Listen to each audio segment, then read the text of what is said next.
Olá pessoal, professor Antônio Alves, sejam bem-vindos a mais uma aula da nossa disciplina de Políticas Públicas Educacionais. Queridos, hoje eu quero aprofundar, apresentar alguns outros temas, aprofundar outros e retomar alguns que nós já discutimos aqui na disciplina até então. Eu quero alertar vocês mais uma vez para a execução das atividades. Deixa eu colocar meu microfone aqui mais perto, parece que não está dando tanto retorno. Deixa eu só conferir aqui. Mas enfim, eu quero alertar para a execução das atividades, para que vocês assistam. Eu percebo que tem gente que está chegando nas aulas ainda, eu sei, gente, que muitas vezes é corrido e tudo mais, mas é importante vocês assistirem as videoaulas, os vídeos introdutórios que nós preparamos, os vídeos explicativos de cada atividade, porque essas videoaulas, elas nos ajudam, né, vão te ajudar a entender esses conceitos, essas discussões mais práticas, por exemplo, que eu estou fazendo com os políticos, vereadores, vou fazer com o prefeito, com a professora Renata, nas aulas ao vivo, tá? Então é importante para você não ficar perdido, porque eu vejo muitas vezes algumas perguntas e dá para perceber que a pessoa acabou não conseguindo, tá tudo bem, às vezes você não conseguiu ainda se organizar, não teve tempo hábil, mas aperta um pouquinho aí, pega um final de semana, coloca as atividades em dia, as leituras em dia, os vídeos em dia, para você conseguir acompanhar, senão você vai ficar muito perdido, né, nos conceitos, nas aulas, fica parecendo que o que eu estou falando ali não tem nada a ver, enfim, não. Se você assistir os vídeos, assistir as aulas, fazer a leitura do material, tem as aulas conceituais. Lembrando, pessoal, dentro da modalidade de educação à distância, nós temos uma sala de aula muito ampla. Então a sala de aula, ela é composta pelo ambiente virtual de vocês, onde tem as aulas conceituais, tudo de casa, onde vocês têm as aulas ao vivo aqui, os vídeos complementares, tudo isso é a sala de aula, né? Então, a disciplina acontece onde? Só na aula ao vivo? Não, pelo amor de Deus, a disciplina ela acontece nesse todo, nos fóruns, nas atividades discursivas, atividade de discussão, esse é o todo da disciplina, ok? Aqui nas aulas ao vivo, nas aulas gravadas, esses vídeos, nós vamos fazendo aqui algumas provocações, algumas problematizações para levar uma reflexão, para levar o encaminhamento prático daquilo que vocês estão estudando. Em especial nessa disciplina, que eu me esforço muito para levar esse conteúdo para vocês dessa forma, de uma forma bem prática, ok? Sempre refletindo, buscando entender o ponto de vista teórico do material que nós estamos estudando, mas, evidentemente, dando conta aí de refletir sobre a praxis de tudo isso que nós estamos vivendo. Pois bem, pessoal, a primeira coisa que eu quero, né, mais uma vez, então, me atentar aí com vocês, deixa eu me colocar aqui mais num cantinho para vocês, é sobre a leitura do nosso material, pessoal, sobre a leitura do nosso material. Então, como vocês podem observar, geralmente nos anos anteriores eu tenho organizado, então aula um unidade um e 2, aula 2 unidade 3, aula 4, entende? Nessa aula, nesse ano, o que que eu fiz? Como vocês viram, lá naquela, teve uma aula gravada, acho que foi a aula um, aula 2, né? Onde eu fiz todo um apanhado com vocês, agora não tô lembrando da aula, pessoal, são tantas aulas, mas enfim, tem uma aula introdutória, uma aula lá que dá quase parte um e 2, né? Que eu faço um pequeno resumo ali, são quase 2 horas que eu faço um resumo de todo o nosso material. Então, ao longo das atividades explicativas, eu vou destrinchando um outro ponto. É evidente que nós não vamos dar conta, nem é o objetivo, de pegar cada um dos pontos do material. Nessas aulas ao vivo, nessas aulas que nós fazemos aqui, o objetivo é a gente pegar alguns pontos mais relevantes. Nem no presencial, pessoal, nem no presencial nós fazemos isso. Nem na pós-graduação, né? Não, é assim. Então, nós pegamos algumas partes desse material e é importante que vocês façam a leitura completa, porque na medida que nós vamos avançando, vocês vão tendo cada vez mais clareza de todo esse conteúdo. E é lógico, ficou alguma dúvida de um conteúdo que de repente não foi abordado? Manda porque eu estou gravando o vídeo respondendo a cada uma das dúvidas. Você não pode ficar com dúvida. Ficou com dúvida? Professor, faltou, não foi falado, por exemplo, sobre diretrizes curriculares nessas aulas. Não foi falado, não aprofundou sobre base nacional, não aprofundou sobre LDB, não aprofundou sobre neoliberalismo, não aprofundou... Professor, manda a pergunta, elabora a pergunta, mostra essa tua dúvida para mim. Eu estou aqui para isso, tá bom, pessoal? Mas é importante que vocês voltem lá para o material, que vocês iniciem nele. Então, só para a gente mais uma vez fazer esse exercício aqui com vocês, Pegar aqui as nossas unidades e fazer um apanhado com elas e dar uma boa... fazer a leitura de cada um desses materiais. Não faça uma leitura resumida, faça uma leitura aprofundada, a leitura completa de cada um desses materiais. Nós estamos fazendo, por exemplo, a discussão com os vereadores por exemplo, a gente pode ver uma relação muito forte com a unidade 1. A unidade 1 ela é especificamente a prática, né, das políticas públicas educacionais ou a ausência delas, né? Porque quando nós vamos olhar as diferenças entre as modalidades, entre os espaços, se é urbano, se é rural, se é público, se é privado, os números mostram pra gente que realmente as políticas públicas elas estão lá no papel, mas elas tendem a ser uma letra morta. Nós temos no nosso Brasil quase aí 100 anos de história de uma disfunção ali entre reformas políticas, reformas educacionais, que fazem com que dentro da escola a gente não perceba uma evolução muito grande. A escola, pessoal, eu vou tomar muito cuidado com o que eu vou falar nesse momento, mas é importante. A escola, ela é o espaço de formação do povo, certo? É o espaço onde eu levo o conhecimento historicamente acumulado para todo um povo. Ok? Nós temos N modalidades de educação, mas, enfim, a escola ainda é hoje o espaço central de formação da população geral, ok? Mas a escola brasileira, o sistema de ensino brasileiro parou no tempo. Parou, tá? Se você pegar a ideia de escola lá na década de 40, é a mesma coisa que a ideia de escola que nós temos hoje. Salvo grandes exceções, pessoal, salvo grandes exceções de escolas de elite, Se você fosse pegar o resultado, por exemplo, de grandes escolas de elite mesmo do nosso país, nós estaríamos, por exemplo, ali entre terceiro e quarto no ranking do PISA, nas avaliações internacionais, e não em 70º como nós estamos hoje, entende? Então, para vocês verem a diferença, são Brasis, literalmente, né? Como coloca ali na unidade, como é colocado pelos autores na unidade 1 do nosso material. Então tem toda uma relação com tudo isso que nós estamos aqui discutindo. Quando nós discutimos na unidade 2 aspectos legais, legislação educacional, é justamente o que esses vereadores fazem, né? Eles elaboram, não existe uma lei produzida nesse país que não passa pela instância, pelo poder legislativo.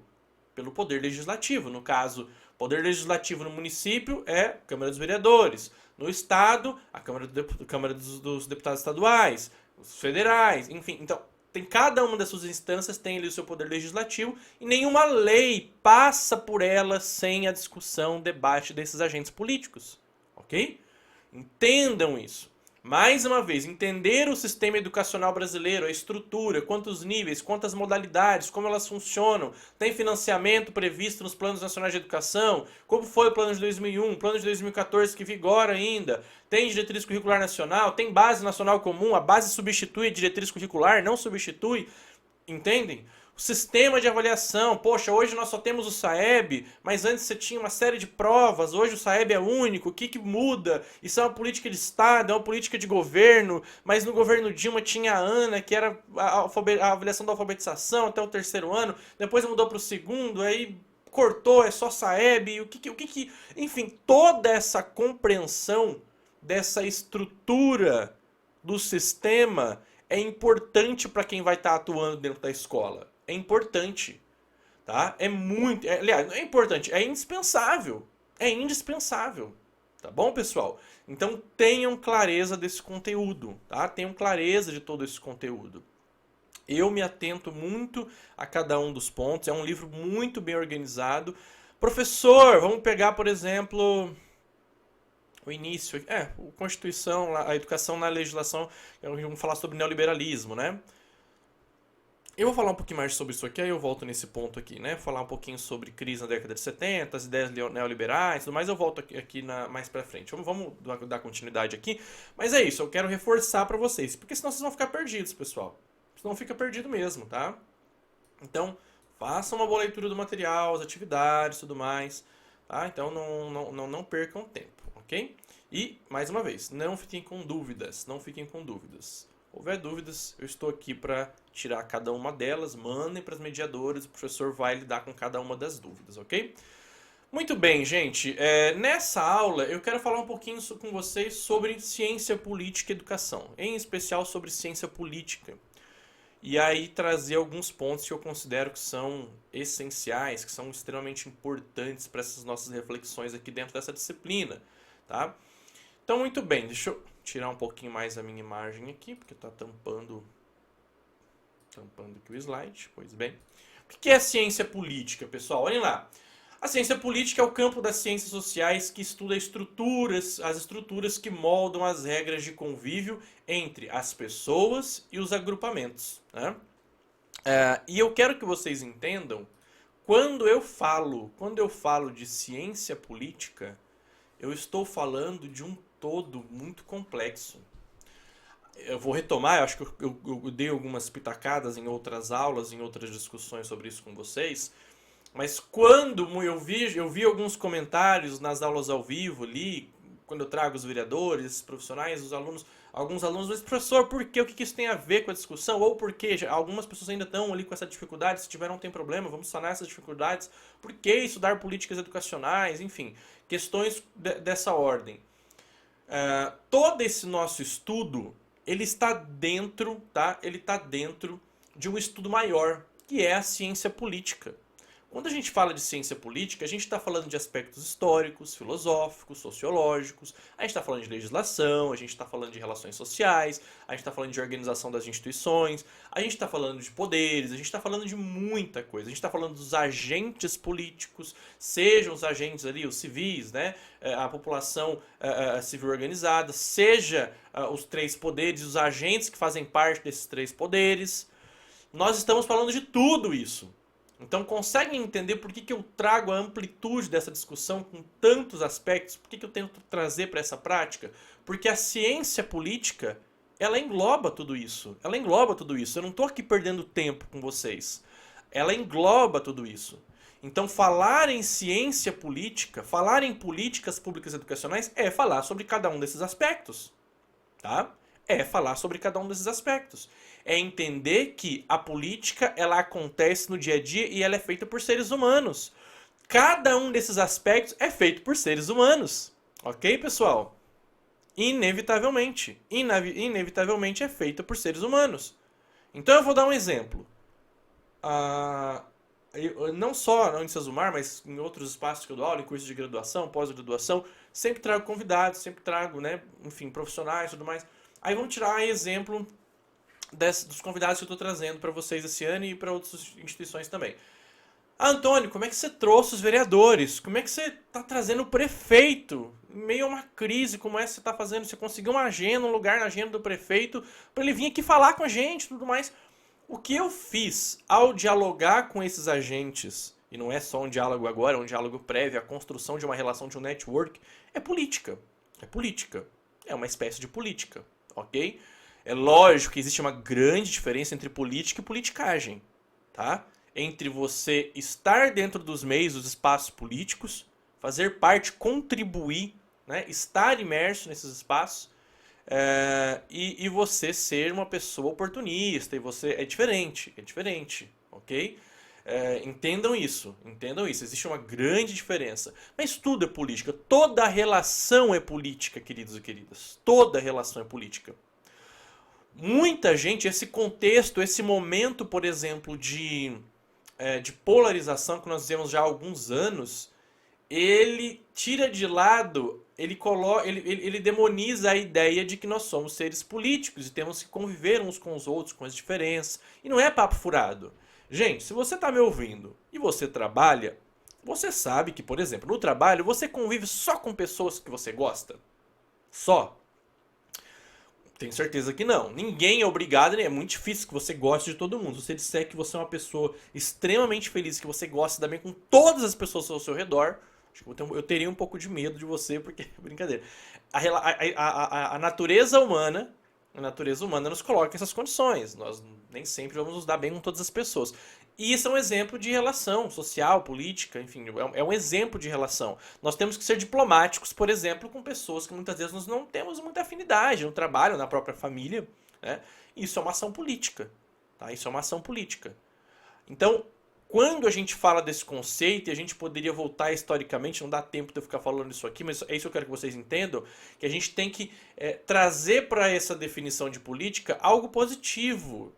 Por que o povo se afasta da política? Porque ele olha para lá e ele vê pessoas ruins, pessoas corruptas, muitas vezes, pessoas desonestas. Então ele começa a se afastar desse conceito e começa a ligar a esse nome tudo que é negativo. Ah, política é negativo, política é negativo. Então, e quando acontece isso, eu me afasto da política e deixo a política cada vez mais ali fácil e acessível só para quem quer fazer as coisas ruins. Então a gente tem que se aproximar novamente do conceito de política. A gente tem que entender que tudo é política, que tudo que acontece nas relações humanas, elas são ações políticas, são ações socialmente construídas pelos indivíduos, pelos seres humanos, e são ações moldáveis pelo tempo, pela história. Então, é necessário entender essa amplitude. Quando eu falo de ciência política, eu estou falando de todos esses aspectos dos quais nós estamos trabalhando nessa disciplina. Seja legislação, seja instituições, poderes, agentes políticos, documentos, não importa. Tudo isso faz parte dessa discussão dentro da área da ciência política. Ok, queridos e queridas? Muito bem. Então é importante que isso esteja claro para vocês. Eu já falei um pouquinho sobre isso daqui, né? Olha lá. A educação depende para a sua materialização do aporte legal. Legal, legislação, leis, faz parte dessa ciência política. Tá? A lei faz parte. Do financiamento. O financiamento é garantido por meio de uma lei. Eu escrevo uma lei, o legislativo aprova uma lei, o executivo sanciona, que garante lá um investimento X para a educação. Então a educação depende para a sua materialização do aporte legal, do financiamento, ou seja, a educação depende de política. Né? Ao mesmo tempo, a política e sua prática depende da educação para a formação do cidadão, ou seja, um depende do outro. Mas quando, isso aqui é importante, quando nós, enquanto professores, a educação, o espaço onde se forma cidadãos, e uma coisa, antes de formar o tal cidadão crítico, é necessário formar o cidadão com conteúdo. Não dá para ser crítico sem conteúdo, pessoal. Não dá para ser crítico sem saber ler e interpretar. Não dá para ser crítico sem entender dados, sem saber ler um gráfico. Não dá para ser crítico sem conseguir fazer uma leitura da realidade com o conteúdo, entende? Então, muito cuidado com isso, muito cuidado. Não dá para ser crítico com achismo. Não dá para ser crítico com informação pela metade. Não dá, tá bom?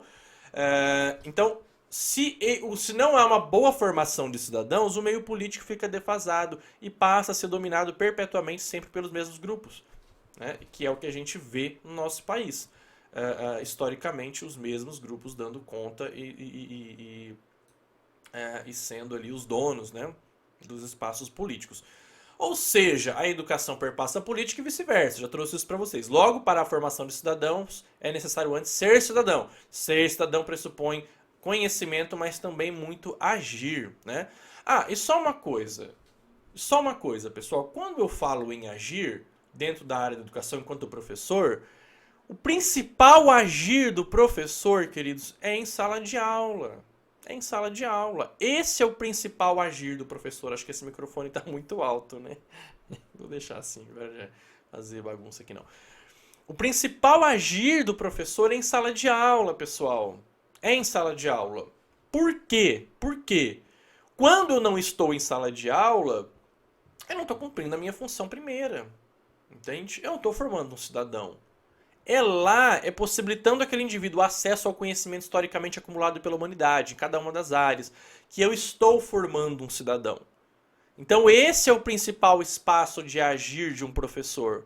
É para esse espaço que eu tenho que me qualificar. No conteúdo, na didática, na metodologia de ensino. É lá que eu faço a real diferença na vida dos indivíduos. É lá que eu deixo a minha contribuição para essa sociedade. Entende? Olhem lá, pessoal.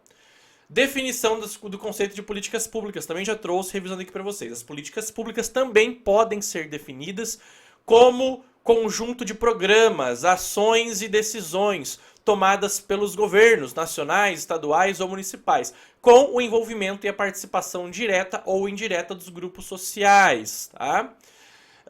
A política... essa é uma observação importante. As políticas educacionais são elaboradas, alinhadas com a perspectiva dominante em seu contexto histórico. Tá? Isso está lá no nosso material. Gente, vamos lá, deixa eu... Não tá voltando aqui o meu slide. Poxa vida, era para ter voltado, né? Não era para ter Era pra ter só um minutinho, só um minutinho. Vocês não têm ideia, gente. Hoje é bem tranquilo pra mim. Eu tô aqui conversando com vocês e mexendo num processo de edição do OBS, aí, que é um programa que a gente usa, né? Aí, agora foi. Então aqui a gente vai, já posso até falar um pouco sobre isso, né? Hoje na minha casa, depois de tantos anos, né?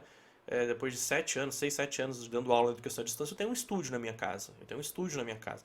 E aí a gente vai aprendendo e vai trazendo os equipamentos e tudo mais, né? Então eu que controlo, a gente acaba aprendendo a controlar e é fácil, né? Mas às vezes acontecem uns imprevistos como esse.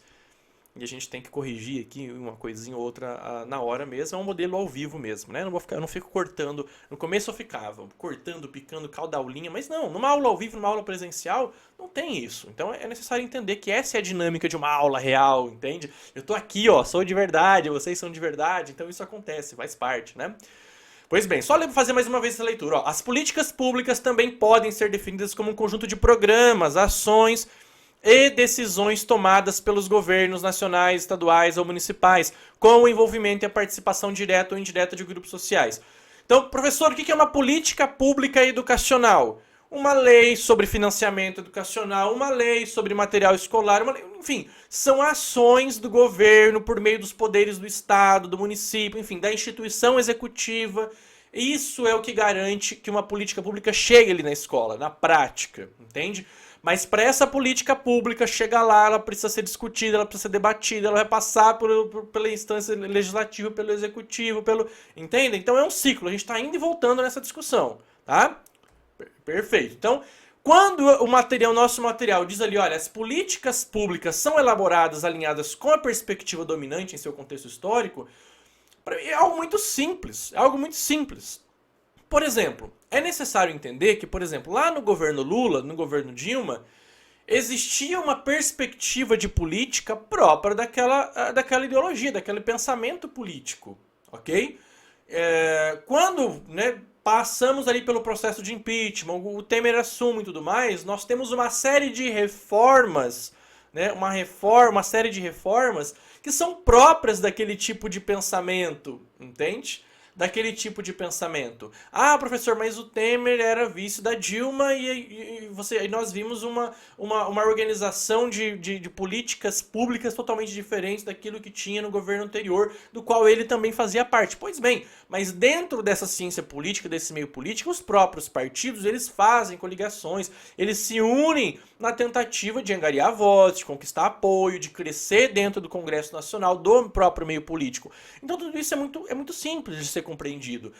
O que eu acho estranho é quando a pessoa, tendo isso em mente, que as políticas públicas educacionais são alinhadas, né, com a perspectiva dominante, é quando alguém chega e fala assim, eu não acredito lá na época do governo Lula, que o governo está fazendo uma política como essa. Eu não acredito que o Temer está fazendo reforma do ensino médio. Eu não acredito que o Bolsonaro está fazendo uma política como essa. Queridos, não dá. Você tem que entender, existe um ideal ideológico dentro daquele governo. As políticas vão vir alinhadas com aquele ideal. Eu gosto ou não gosto? Não é essa a questão, mas é necessário a gente minimamente não se espantar. Eu tenho que ter uma ideia. Então o governo Bolsonaro ele tem essa perspectiva, essas características. O governo Temer tinha aquela, o governo Lula tinha aquela, a FHC tinha aquela. Então é necessário entender qual é a perspectiva dominante para você já começar a entender o que vem pela frente em termos de política. Entende? Em termos de prática, de política educacional, de proposição para a sociedade, ok? Então isso é muito simples de ser compreendido. Eu gosto, não gosto, você gosta, você não gosta, essa é uma outra questão, pessoal. A gente está falando de compreender todo esse contexto. Isso para mim é a primeira questão, ok? Esse é o primeiro ponto. E aí essa imagem que eu trouxe para vocês algumas vezes já. É importante entender que dentro dessa ciência política, desse estudo, desse espaço político, existem os poderes. E esses poderes emanam do povo. E eles servem ao povo. Eles emanam do povo. Eles só existem porque o povo existe. E eles têm que servir ao povo. Mas na prática brasileira, na nossa prática, no dia a dia, esse conceito está invertido. Os políticos muitas vezes são autoritários, são abusivos, eles gastam o nosso dinheiro com uma série de auxílios. Eu mostrei para vocês naquela aula onde eu falei lá do quanto custa o Congresso Nacional, por exemplo. É muito caro e muito abusivo para a população brasileira. E é um fato, desculpa, não é uma opinião do professor, eu mostrei para vocês naquela aula.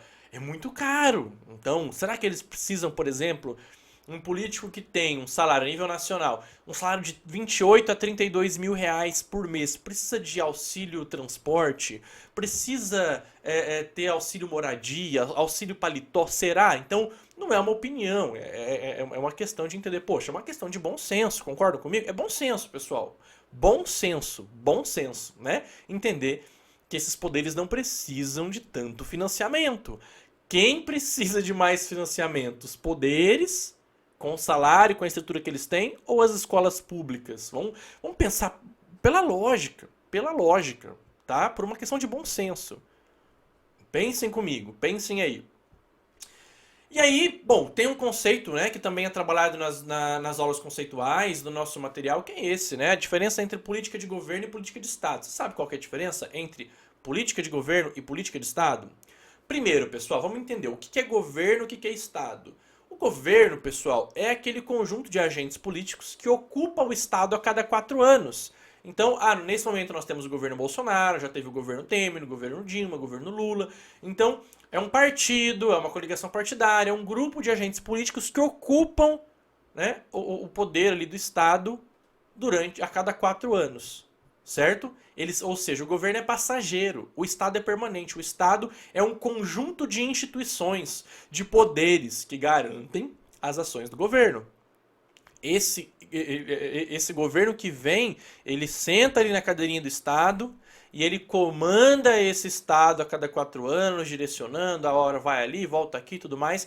Mas um não existe sem o outro, tá? Um não existe sem o outro.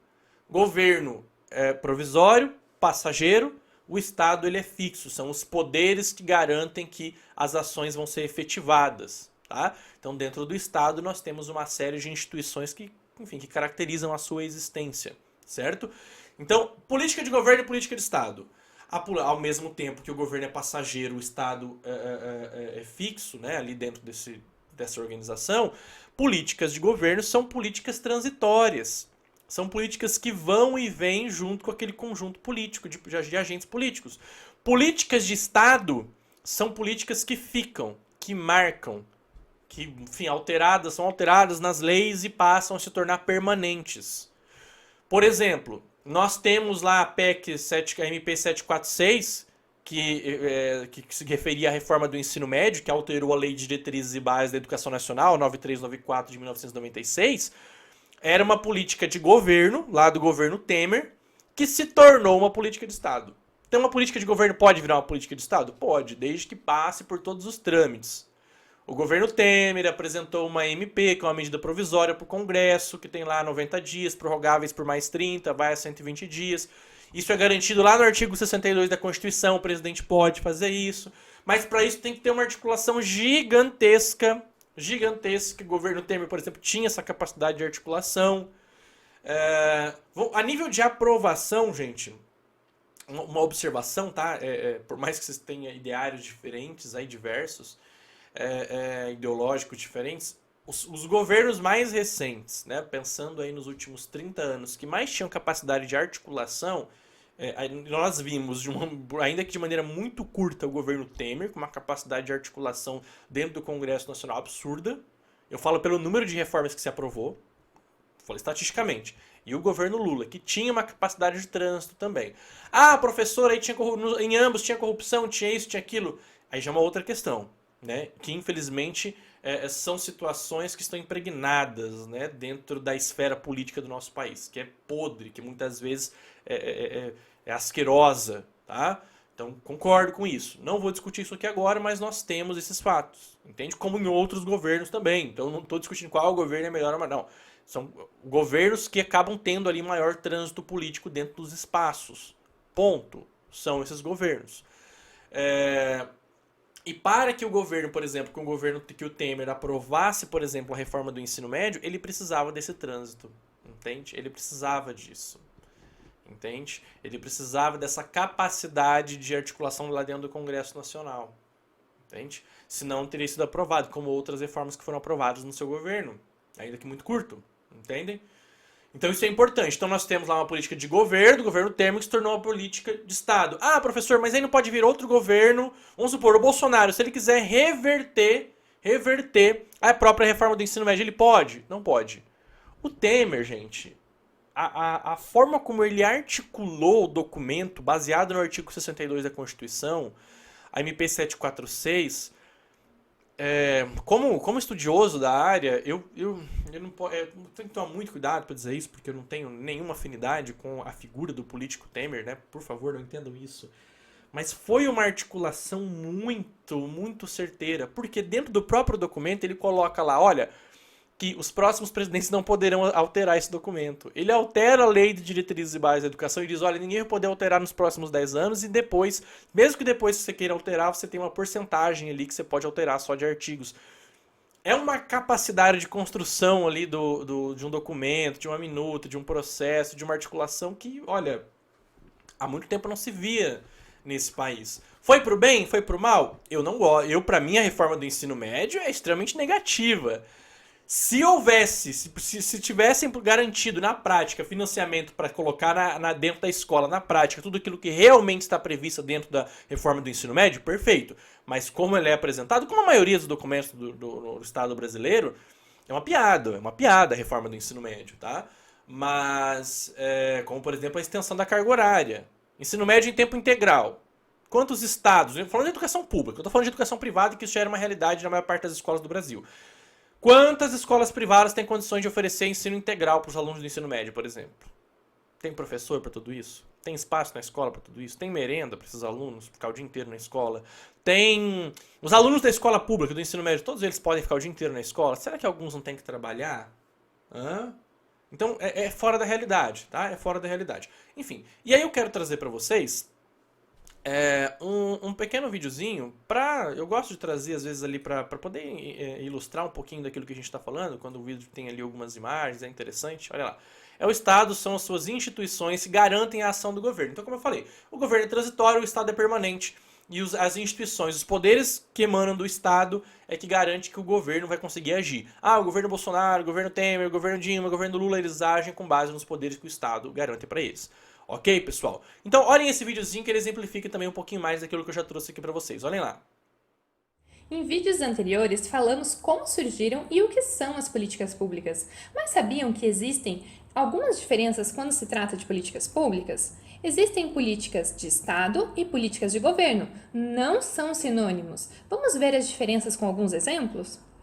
Políticas de governo são aquelas que o executivo decide num processo bem mais elementar de formulação e implementação de determinadas medidas para responder às demandas colocadas na própria agenda política interna, pela dinâmica econômica ou política parlamentar, por exemplo, ou vindos de fora, como resultado de eventos internacionais com impacto doméstico. Políticas de Estado, por sua vez, são aquelas que envolvem as burocracias de mais de uma agência do Estado e acabam passando pelo parlamento ou por instâncias diversas de discussão. Isso depois que sua tramitação dentro de uma esfera ou mais de uma da máquina do Estado envolveu estudos técnicos, simulações, análise de impacto horizontal e vertical, efeitos econômicos ou orçamentários. Percebam alguns exemplos de cada tipo de política. E caso queiram aprofundar os estudos sobre políticas públicas, seguem algumas referências. Inscreva-se e apreenda que é possível solucionar. É isso, pessoal. Videozinho curto, né? Bem simples, que dá para exemplificar bastante isso que a gente está estudando. Então, eu espero que vocês tenham entendido um pouquinho desses conceitos que eu trouxe aqui para vocês hoje.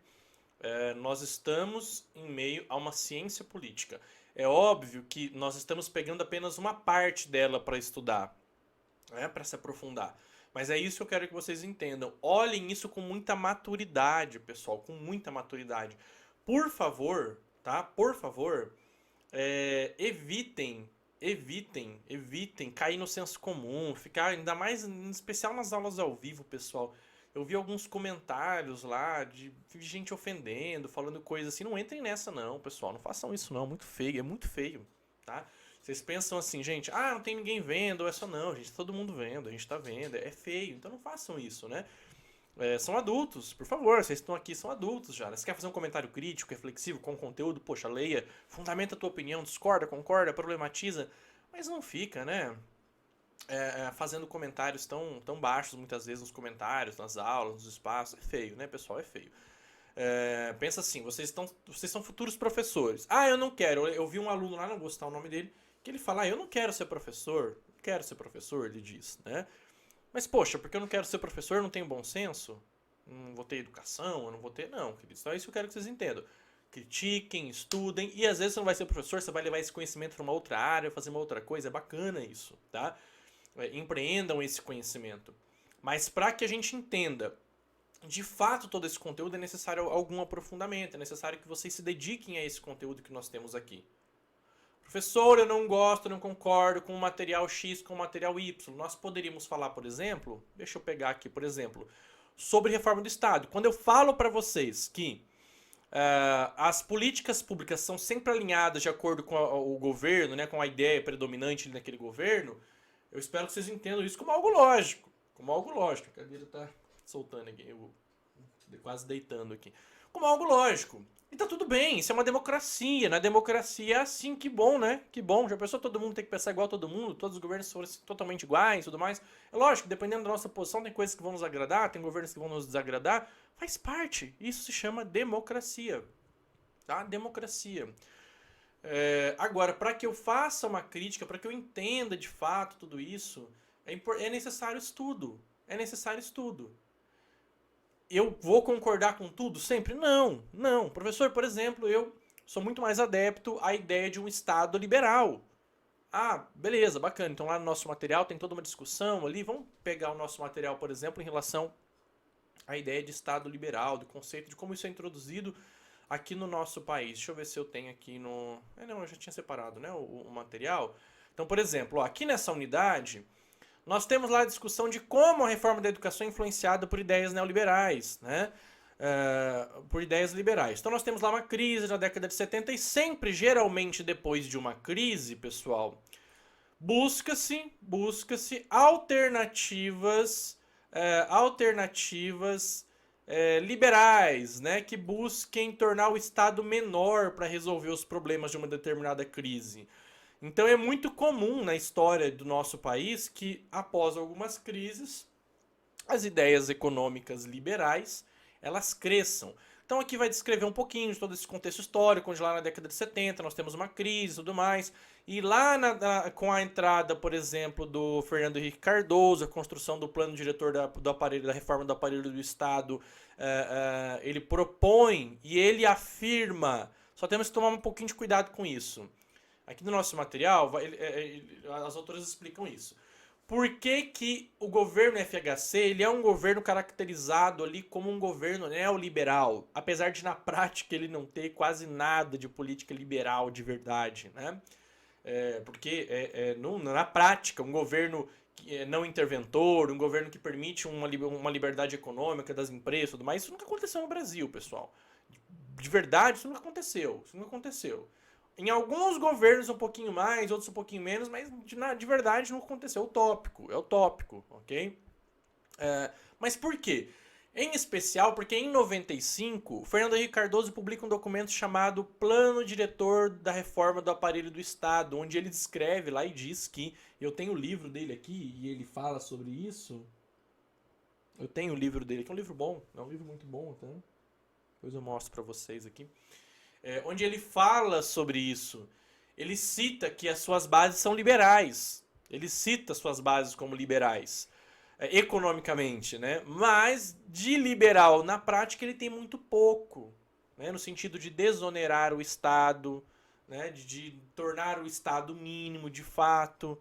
As políticas que são construídas naquela época são construídas muito... Nós temos um contexto, o governo FHC, mas são construídas por movimentos de base, movimentos dos partidos de esquerda, movimentos... Então, quando nós falamos de um ideal liberal, e aí para aprofundar isso eu teria que entrar na riqueza das nações, eu teria que ir para Adam Smith, eu teria que entender isso de fato.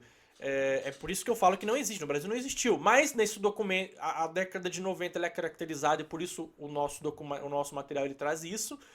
ela é caracterizada como uma década de entrada de ideários liberais e neoliberais, o que não tem nada a ver, por exemplo, com aquele liberalismo clássico da década de 30 nos Estados Unidos, com a entrada desses conceitos no nosso país, porque o Fernando Henrique Cardoso diz isso, mas dizer e executar de fato são coisas diferentes. São coisas diferentes, ok?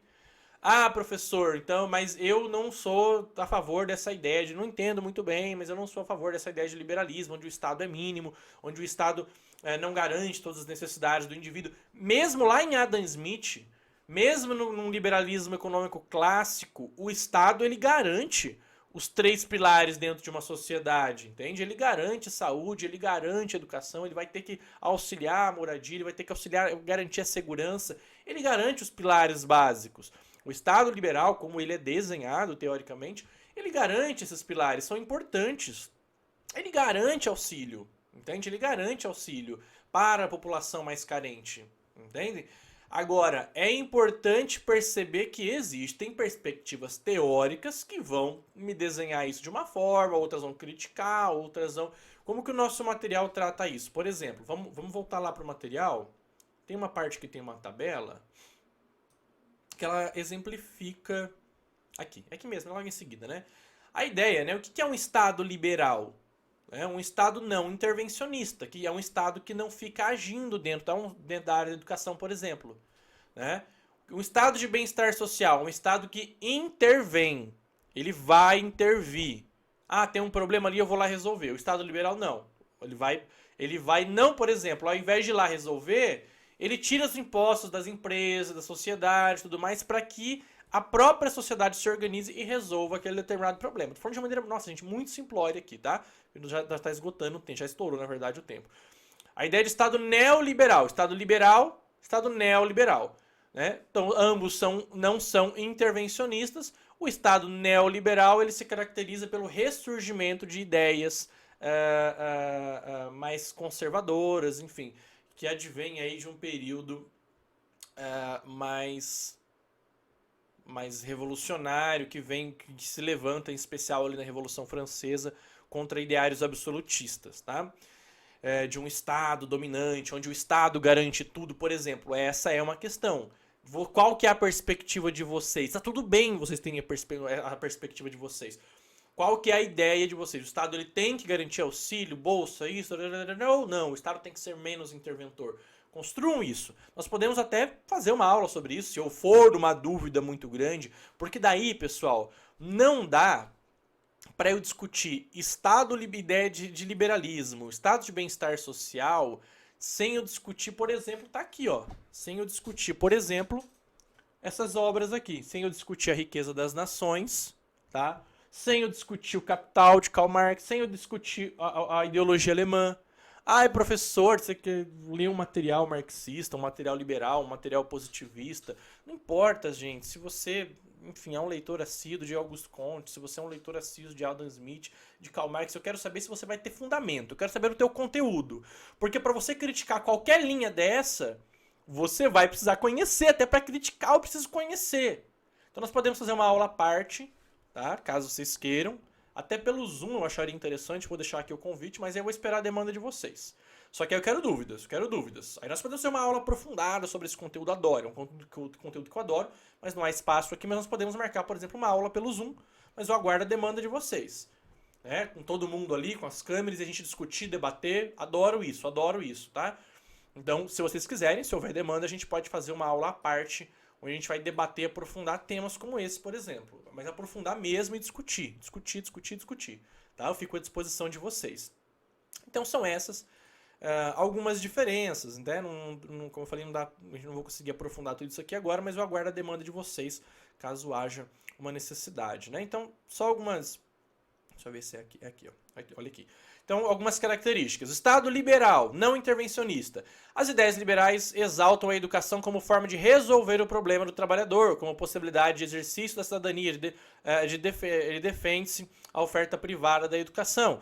O Estado intervencionista de bem-estar social. O Estado deve ser responsável e garantir a educação.